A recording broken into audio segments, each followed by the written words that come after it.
예. 네, 수고 많으십니다. 앞서 다른 의원님들께서 국가관세 종합정보망운영연합회하고 KC넷을 통한 일감몰아주기 특혜, 전관예우 문제 지적을 하셨는데 이게 정확히 지적이 안 되고 좀 대충 넘어간 점이 있어서 좀 분명하게 지적을 하고자 합니다. 이 국가관세 종합정보망운영연합회, 이게 수의계약을 통해서 전자통관 시스템 단독 수출하는 관세청 산하법인 맞죠?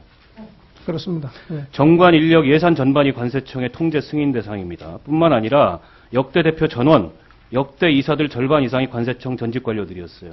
맞죠? 예. 자, 그런데 KC넷은 뭐냐? 이 연합회가 설립한 자회사입니다. 맞습니까? 예, 그렇습니다. 실제 2010년에 자회사 설립 당시에 관세청장한테 공문을 통해서 자회사 설립을 보고를 합니다. 뿐만 아니라 이 업체의 대표 그리고 이사들 대부분 관세청 전직 관료였어요. 이렇게 보면 이게 법적 지위만 그렇지 않을 뿐이지 사실상 관세청의 자회사라고 봐도 무방한 거 아닙니까? 어떻게 생각하세요?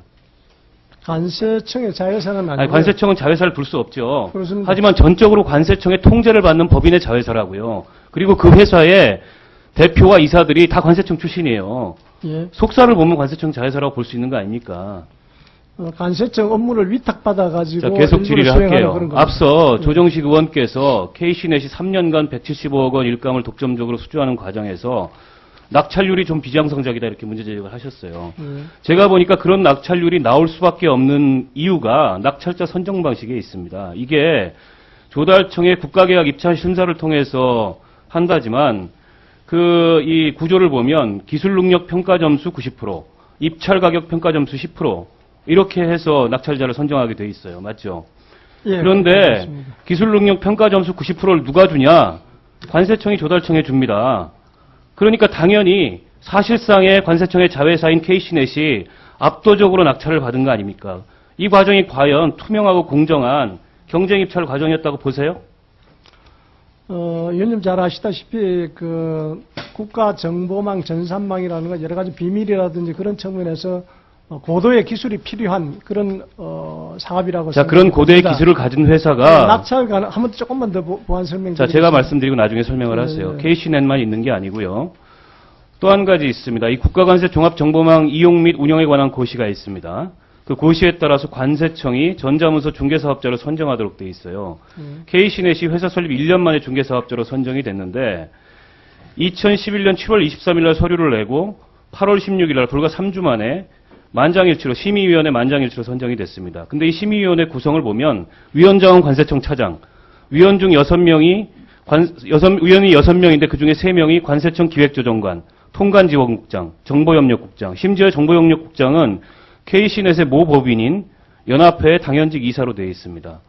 무슨 얘기냐면 모든 것을 관세청으로 승인받아야 되고 통제받는, 그리고 관세청 출신들이 대표 이사회를 맡고 있는 산하단체가 자회사를 설립했고 이 자회사에도 관세청 출신들이 전부 대표와 이사를 맡았는데 이 회사가 관세청의 용역을 대량 수주해서 3년 만에 13배의 매출액 신장을 이루고 자본금도 3억에서 40억으로 10배 넘게 커졌어요. 이게 과연 관세청의 인력 상황, 업무 특성, 이런 어설픈 해명으로 넘어갈 일이에요? 제가 보기에는 이건 부당내부 거래고 특혜고 전관예우고 심지어 입찰 비리 소지까지 있다고 봐요. 감사원에 감사 청구해야 될 사안입니다. 어떻게 생각하세요?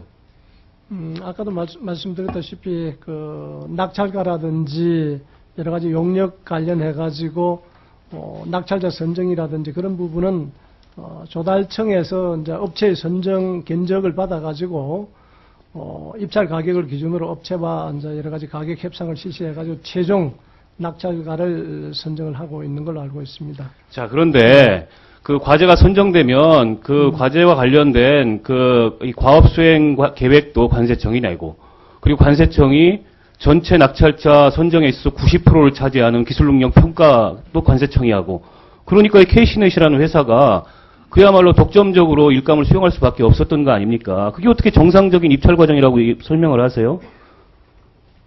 제가 보기에는 이거는 그냥 대충 넘어갈 사안이 아니고 명백히 감사원 감사 청구를 통해서 이 과정에서의 그 특혜와 또 부당내부거래 입찰 비리 문제에 대해서 밝혀야 될 사안이라고 생각하고 위원회 결의로 감사 청구할 것을 제안을 드립니다. 다음 질의를 드릴게요. 이 관세청 방사능 검사 문제 작년 국감 때 제가 지적을 했습니다. 그 몇몇 가지 이제 개선 사항들을 말씀을 하셨고 보고서를 내셨는데 여전히 개선이 안 된 게 후쿠시마 반경 250km 이내의 물품뿐만 아니라 오염 지역을 좀 면밀하게 파악해서 검사를 강화해야 된다 이런 주문을 했는데 여전히 반경 250km 이내만 방사능 검사를 하고 있어요. 이거 왜 그렇습니까? 지금 보면 그 검사를 하지 않는 지역, 후쿠시마에서 그 250km 반경 안에 있지는 않지만 시즈오카라든지 아이치라든지 홋카이도 이런 데서 방사능이 검출됐다고 하는데 왜 이거 250km라는 그런 탁상 행정을 계속 고집을 합니까?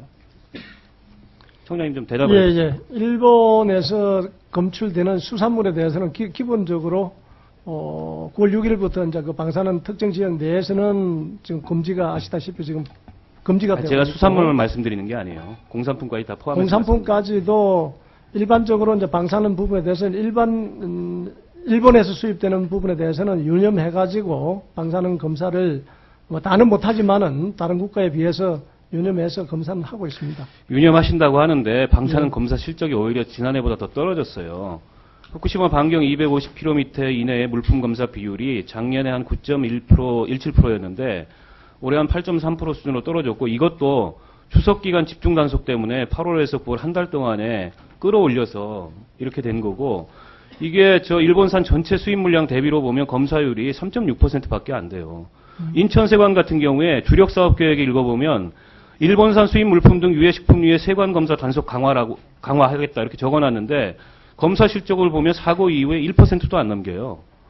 그러니까 이걸 갖다가 어떻게 지금 실무선에서 강화하고 있다고 얘기를 할 수가 있습니까?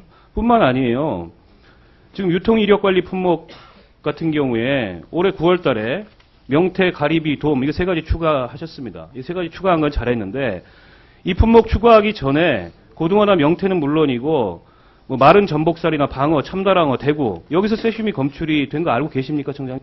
예, 보도에 본적이 있는 것 같습니다. 뿐만 아니라 지금 이력 관리 안 되는 것 중에 그 일본에 수입되는 수산물 중에 6번째로 많이 수입되는 게 대게입니다.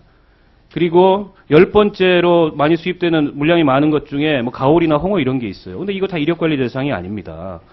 뿐만 아니라 지금 이 일본에서 가장 많이 수입된 농산물 1위가 식용유 같은 그 유지 가공품이에요. 이런 거 다 지금 이력 추적 관리 대상이 아니에요. 그리고 2010년에 국감에서 이 유통이력위원회, 이게 이제 유통이력 품목을 여기 선정하는 거 아닙니까? 예. 이거 상설화하겠다고 그 지적사항에 대해서 개선 조치를 발표를 했어요. 근데 지금도 상설화가 안 돼 있을 뿐만 아니라 2012년에 딱 2번 회의했고 2013년에 2번 회의했는데 올해 9월 달에 한 회의는 그나마 서면으로 열렸어요. 지금 일본산 이 방사능 때문에 후쿠시마 사고 여파 때문에 국민들이 굉장히 불안해하고 있는데 정부 조치는 여전히 이렇게 아니라고 지금 국회에서 지적을 하면 강화하겠다 하지만 뒤에 가서 보면 전혀 아니에요. 이거 어떻게 설명을 하시겠어요? 지금 말씀대로 아까 그 대게, 가오리, 홍어 이 부분이 일본에서 이제 주요 수산물인데 지금 현재 우리 부처에서 그 유통이력 대상 품목에 넣을 건지를 갖다 검토를 하고 있습니다. 끝나면은 관련 부서인 해수부와 협의를 하겠습니다. 제가 그 작년 국감 때 지적한 이후에 각 세관에서 그 방사능 수치 측정 기록 남기고 있죠. 예. 제가 모든 기록을 다 검토를 해보니까 자연 방사능 이상의 방사능 수치가 검출됐지만 기준치 이하라는 이유로 모두 다 반입 유통됐습니다. 지금 여기에는 애들이 즐겨 먹는 쌀과자, 뭐 여성용 셔츠, 신발 이런 그 생활과 밀접한 물품은 물론이고 공업용 제품들까지 다양했어요. 이게 한국 기준치에는 미달이지만 연간 수치로 환산했을 때 국제 기준의 한 4배에서 5배 정도 나오는 수치예요. 근데 국민들이 이런 사실을 모르고 있어요. 국민들이 불안해하는 거에 대해서 정부가 괴담이라고 그렇게 얘기를 할 게 아니고 하게 공개를 해야 됩니다.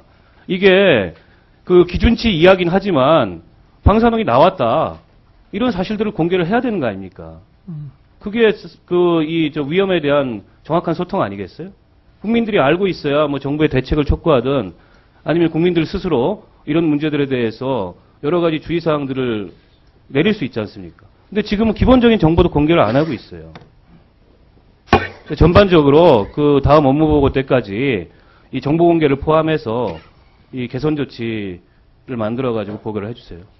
예, 참고로 지금 현재